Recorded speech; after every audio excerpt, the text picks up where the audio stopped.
Assalamualaikum warahmatullahi wabarakatuh. Waalaikumsalam warahmatullahi wabarakatuh. Alhamdulillahirabbil alamin wa bihi nasta'in wa ala umuri dunya waddin. Assalatu wassalamu ala asyrofil anbiya'i wal mursalin amma ba'du. Selamat siang menjelang sore. Perkenalkan, kita dari kelompok 4 akan berdiskusi tentang landasan teori, kerangka berpikir, dan pengajuan hipotesis dalam mata kuliah metodologi penelitian.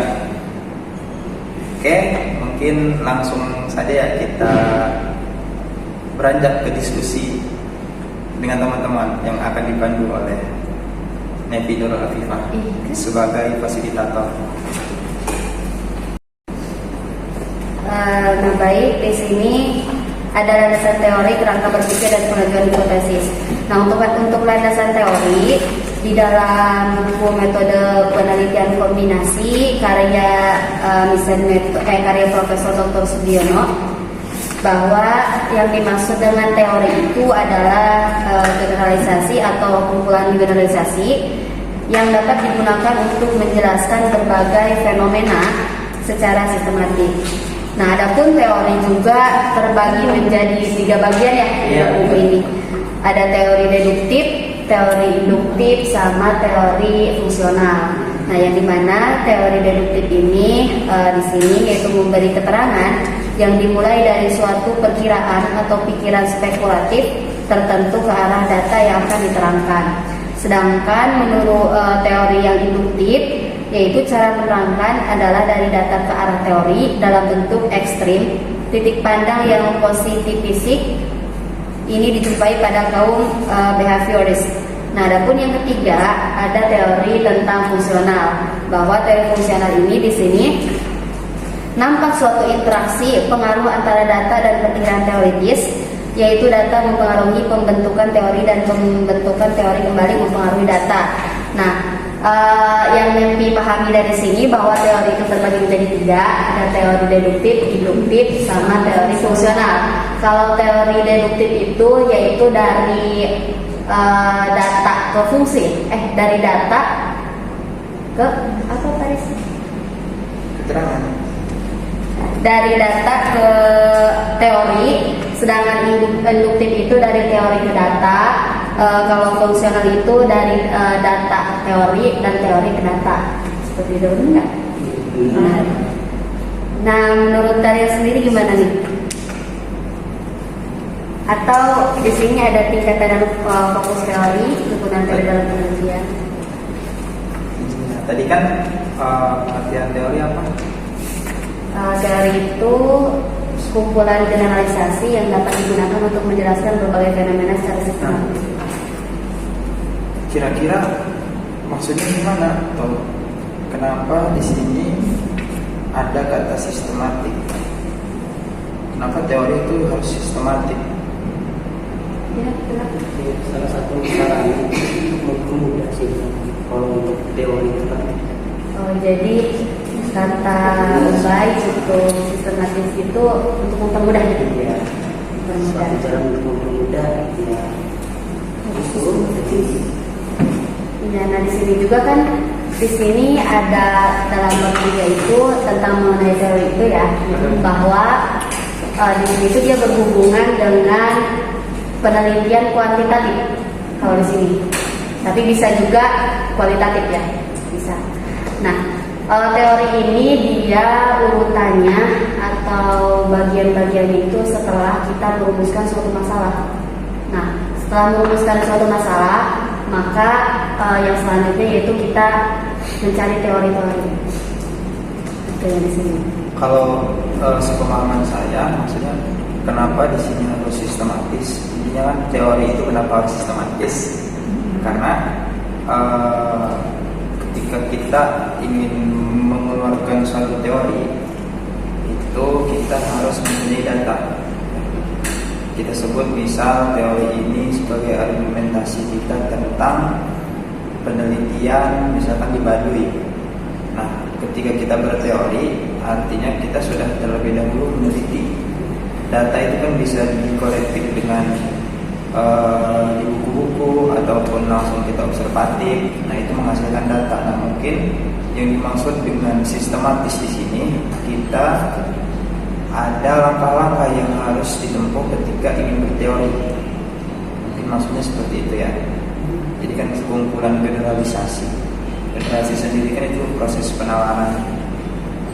Nah, terus mungkin ada yang lebih simpel ya.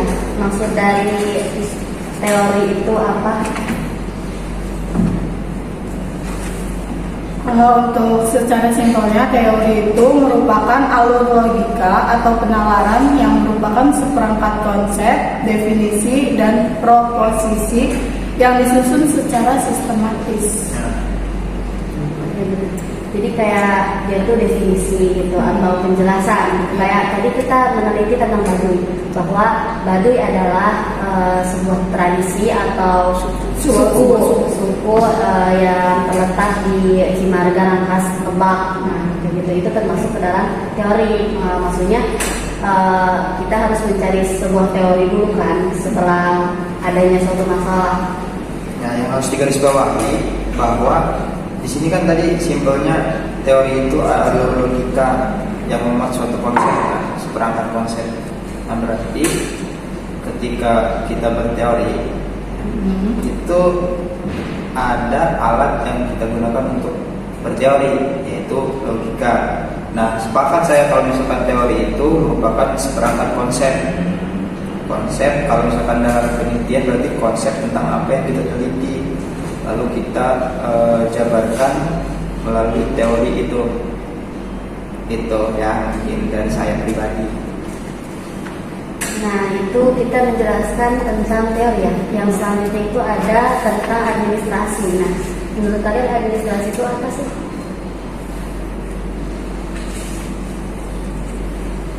Administrasi. Oke, kalau misalkan administrasi, sepemahaman saya ya, administrasi itu suatu bentuk peraturan atau suatu bentuk keharusan yang harus dilakukan oleh manusia dalam sebuah kelompok.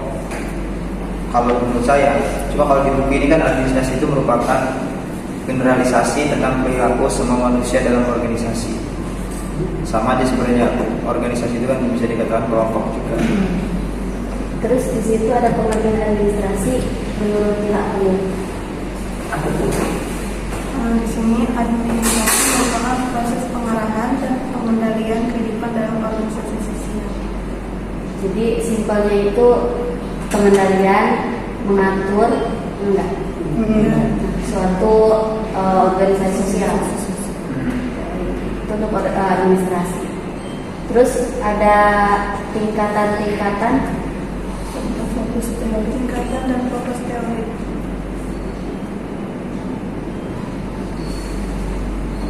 Gimana tuh, Pak?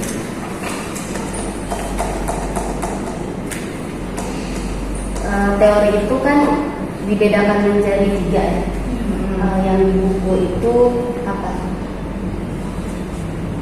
Teori substantif, teori formal, dan teori Oke, baik. Nah, selanjutnya setelah kita menerangkan tentang apa itu maksud teori tadi sudah jelas, terus teori terbagi menjadi berapa. Yang selanjutnya yaitu kita membahas tentang hipotesis. Nah, menurut kalian sendiri apa sih yang dimaksud dalam hipotesis?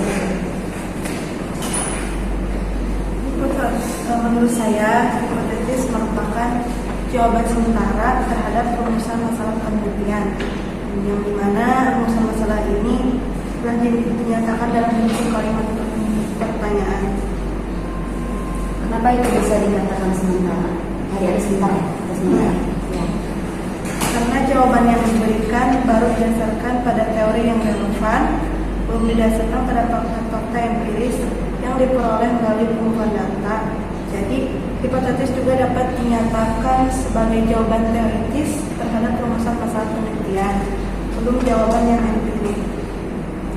Nah, itu kan dari pengertian hipotesis ya. Ada contohnya nggak sih buat hipotesis itu? Mungkin teman-teman takut belum paham hipotesis itu, maka perlu contohnya. Adapun contoh di sini dijelaskan bahwa ada perbedaan yang signifikan antara penghasilan rata-rata masyarakat dalam sampel dengan populasi. Penghasilan masyarakat itu paling tinggi hanya 500.000 per bulan, atau disebut hipotesis atau deskriptif. Kedua, terdapat perbedaan yang signifikan antara penghasilan petani dan nelayan yang dinamakan hipotesis komparatif. Ada juga contoh di satu lagi di sini, ada hubungan yang positif dan signifikan antara curah hujan dengan jumlah payung yang terjual. Di sini disebut hipotesis asosiatif atau hubungan. Ada hubungan yang positif, artinya bila curah hujan tinggi maka akan semakin banyak payung yang terjual. Iya. Di sini dijelasin. Nah itu tadi sudah dari contoh sudah dijelaskan, dari pengertian sudah dijelaskan. Nah ternyata hipotesis ini memiliki beberapa bentuk ya, bentuk-bentuk hipotesis. Ada di sini ada tiga. Ada tiga. Dan ini penuh dengan rumus karena ini berhubungan dengan kuantitatif, artinya dia berbasis atau berhubungan dengan numerik atau berhubungan dengan angka. Nah di sini ada rumus-rumus. Ternyata bahwa bentuk-bentuk hipotesis itu yang pertama yaitu ada deskriptif atau variabel mandiri, ada komparatif perbandingan, dan ada asosiatif hubungan. Nah untuk itu di sini ada hipotesis deskriptif. Apa itu artinya hipotesis deskriptif itu? Yang dimana kan deskriptif itu artinya kita menggambarkan ya, kita menggambarkan. Nah jawaban sementara terhadap rumusan masalah deskriptif, ada komparatif. Setelah deskriptif itu ada komparatif, jawaban sementara terhadap masalah komparatif. Terus ada juga hipotesis asosiatif, jawaban sementara pada masalah sementara terhadap masalah asosiatif atau hubungan. Tapi di sini asosiatif atau hubungan seperti ini komparatif. Benar nggak sih? Kan di sini deskriptif itu jawaban sementara terhadap rumusan masalah deskriptif. Berarti dia rumusan masalahnya deskriptif. Ada hipotesis komparatif, jawaban sementara terhadap masalah komparatif. Ada hipotesis asosiatif, adalah jawaban sementara terhadap masalah asosiatif. Berarti ketiga bentuk hipotesis ini dia masih jawaban sementara, benar nggak? Belum jawaban yang tetapnya. Di sini ada hipotesis deskriptif, itu apa maksudnya?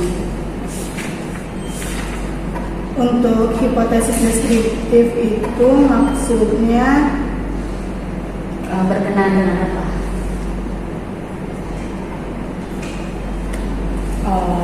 Kalau untuk hipotesis Lanjut. kenapa doanya sih? Ya lanjutin. Kalau untuk hipotesis deskriptif itu yang berkenaan dengan variabel yang mandiri. Untuk contohnya itu di sini ada rumusan masalah ada yang A itu berapa daya tahan lampu pijar merek X. Terus yang B itu ada pertanyaan seberapa tinggi semangat kerja karyawan di PT Y. Untuk hipotesis deskriptifnya sendiri yaitu daya tahan lampu pijar merek S sama dengan 600 jam. Ini merupakan hipotesis nol karena daya tahan lampu yang ada pada sampel diharapkan tidak berbeda secara signifikan dengan daya tahan lampu yang ada pada populasi. Hipotesis alternatifnya adalah daya tahan lampu pijar merek X tidak sama dengan 600 jam. Ini berarti lebih besar atau lebih kecil dari 600 jam. Nah, di sini ada hipotesis statistik. Ada rumus HO, HA sama R di sini biasanya kalau dalam bahasa dalam matematika ya. R kan itu maksudnya atau P. Ya, P. Nah, kalau HO ini dia di sini kan HO perbandingan dari P sama dengan 600. Jadi HO di sini yaitu daya tahan lampu pijar merek X. Enggak. Nah, Yang kedua ada HA berbanding P tidak sama dengan 600. Artinya HA ini dia daya tahan lampu pijar merek X tidak sebanding dengan 600 jam. Tidak sama dengan. Adapun P adalah nilai rata-rata populasi yang dihipotesiskan atau ditaksir melalui sampel. Nah, jadi di sini yang lebih dipahami jika kita menjelaskan atau ingin menghasilkan nominal atau menghasilkan hasil dari contoh-contoh ini, dia kan berhubungan dengan angka ya, berhubungan dengan rumusan. Maka sebelum ke statistik, sebelum ke deskriptif, kita harus rumusan masalah deskriptif terlebih dahulu. Yang kedua baru hipotesis deskriptif. Nah, yang ketiga baru hipotesis statistik, yang dimana hanya ada bila berdasarkan data sampelnya. Terus ada hipotesis komparatif. Apa yang maksud dengan hipotesis komparatif?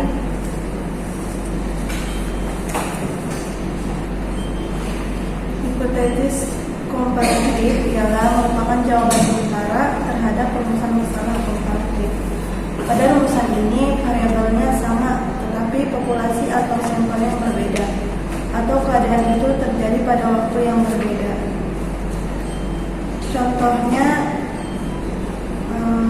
yaitu rumusan masalah komparatif. Bagaimana produktivitas kerja karyawan PT X bila dibandingkan dengan PT Y? Yang kedua yaitu mengenai hipotesis komparatif. Berdasarkan rumusan masalah komparatif tersebut dapat dikemukakan 3 model hipotesis nol dan alternatif sebagai berikut. Yang pertama HO yaitu tidak terdapat perbedaan produktivitas kerja antara karyawan di PT X dan PT Y, atau terdapat persamaan produktivitas kerja antara karyawan PT X dan Y. Yang kedua HO, produktivitas karyawan PT X lebih besar atau sama dengan kurang lebih PT Y, lebih besar atau sama dengan Yang ketiga, produktivitas karyawan PT X lebih kecil atau sama dengan PT Y, atau sama dengan paling besar. Nah, itu tadi tentang hipotesis komparatif. Nah, yang terakhir nih ada hipotesis asosiatif. Oh iya, baik. Tadi kan kita udah menjelaskan tentang hipotesis deskriptif, terus yang kedua komparatif. Nah, sekarang yang terakhir nih hipotesis asosiatif. Menurut Ubay, hipotesis asosiatif itu apa? Yang saya baca di sini bahwa hipotesis asosiatif adalah jawaban sementara terhadap rumusan masalah asosiatif, yaitu yang menanyakan hubungan antara dua variabel atau Ya, jadi itu pengertian dari hipotesis asosiatif. Berarti simpelnya gimana nih menurut kalian? Menurut kalian simpelnya gimana nih? Yang pertama, kesimpulan dari hipotesis itu kan simpelnya adalah pendapat sendiri yang sifatnya itu sementara. Jadi dalam konsep penelitian, artinya kan ada benda yang kita teliti. Nah, ketika berbicara hipotesis dan kemudian dibandingkan dengan penelitian, artinya pendapat diri sendiri tentang sesuatu yang kita teliti, namun itu sifatnya sementara. Artinya hipotesis ataupun teori yang kita utarakan itu bisa berubah sesuai dengan data yang ada. Nah, makanya di sini digarisbawahi sifatnya sementara. Sedangkan yang ketiga tadi yang komparatif, asosiatif sama deskriptif. Kalau komparatif itu kan sifatnya perbandingan. Artinya ada dua yang kita teliti, kemudian kita bandingkan. Nah, itu komparatif. Kalau asosiatif ini hubungan yang nantinya akan digabungkan. Jadi sebenarnya hampir sama dengan komparatif, cuma yang tadi dibacakan oleh Ubay, asosiatif itu hubungan antara misal industri X dengan industri Y. Nah, itu kita teliti, terus kita praduga sementara terkait industri keduanya itu. Nah, itu yang dinamakan dengan asosiatif atau hubungan antara keduanya. industri tadi. Kalau deskriptif itu penggambaran mandiri. Jadi kita menggambarkan tentang apa yang akan kita teliti. Oh, berarti jadi antara deskriptif, komparatif, sama asosiatif itu kalau deskriptif itu dia mandiri, artinya variabelnya cuma satu. Kita tuh cuma mencari satu data, satu variabel. Kalau komparatif dia itu perbandingan. Kalau perbandingan otomatis berarti ada dua variabel. Nah kalau asosiatif itu bisa banyak perbandingannya. Misalnya bisa 3, 4, 5, 6 baru itu asosiatif. Lebih gitu, 2 atau lebih kan? Oh gitu. Baik, mungkin hanya itu ya yang bisa kita diskusikan dari kelompok 4. Bila ada kesalahan dari kata, dari pendapat atau dari teori masing-masing kita mohon maaf. Kurang lebihnya seperti itu. Wassalamualaikum warahmatullahi wabarakatuh.